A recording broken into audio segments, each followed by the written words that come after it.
ఈ ఇన్సిడెంట్ లో ముఖ్యంగా తప్పు ఎవరిది అని చూసుకుంటే అది లీగల్ గా వెళ్ళొచ్చు, లీగల్ గా ఆ డిపార్ట్మెంట్ తీసుకుంటుంది, కోర్టు తీసుకుంటుంది, తప్పు ఎవరిదో కోర్టు డిసైడ్ చేస్తుంది.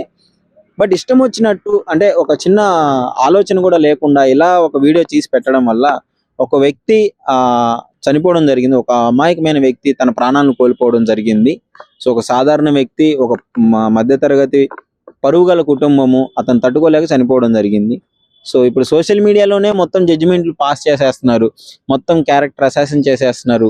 ఒక చిన్న వీడియో డిసైడ్ చేయలేదు, బట్ ఆ వీడియోని చూసుకొని ఆ క్లిప్ను చూసుకొని ఇష్టం వచ్చినట్లు వాళ్ళు ఇష్టం వచ్చినట్లు మాట్లాడడం వల్ల ఇప్పుడు ఒక కేరళ ఇన్సిడెంటే కాదు, ఇంతకు ముందు కూడా మనం చాలా ఇన్సిడెంట్లు చూసాం.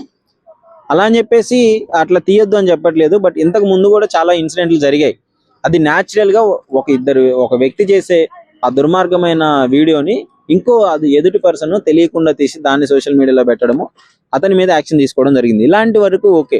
కానీ మనం సోషల్ మీడియాలో ఎదగాలని చెప్పేసి ఒక అమాయకుడి దగ్గరికి వెళ్ళి వీడియోస్ తీసుకొని అతన్ని ఈ విధంగా చనిపోయే వరకు మానసికంగా కృంగదీయడం అనేది అది తప్పు. ఇప్పుడు సోషల్ మీడియా మొత్తం అతడు చనిపోక ముందు ఎవరైతే యాంటీగా మాట్లాడారో ఇప్పుడు చనిపోయిన తర్వాత పాపం ప్రాణాలు తీసుకురాలేము, బట్ ఆ వీడియో చూసి మళ్ళీ అతనికి సపోర్ట్ గా వీడియోస్ రావడం జరుగుతుంది, కానీ ఉపయోగం అయితే ఏమీ లేదు.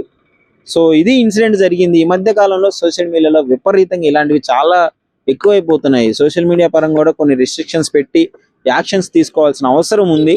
ఆమె 10,000 ఫాలోవర్స్ ఉన్నారు, వాటిని పెంచుకోవడం కోసం ఈ విధంగా చేయడం, ఒక వ్యక్తి ప్రాణాన్ని బలి తీసుకోవడం అనేది చాలా అన్యాయం. ఇక్కడ దీని గురించి కొంతమంది యువత కూడా ఉన్నారు, ఒకసారి అడిగి తెలుసుకుందాం అసలు వాళ్ళు ఏమనుకున్నారు అని చెప్పేసి. ఇన్సిడెంట్ మొత్తం చూస్తూనే ఉంటారు కదా, సోషల్ మీడియాలో మొత్తం వైరల్ అయిపోతుంది.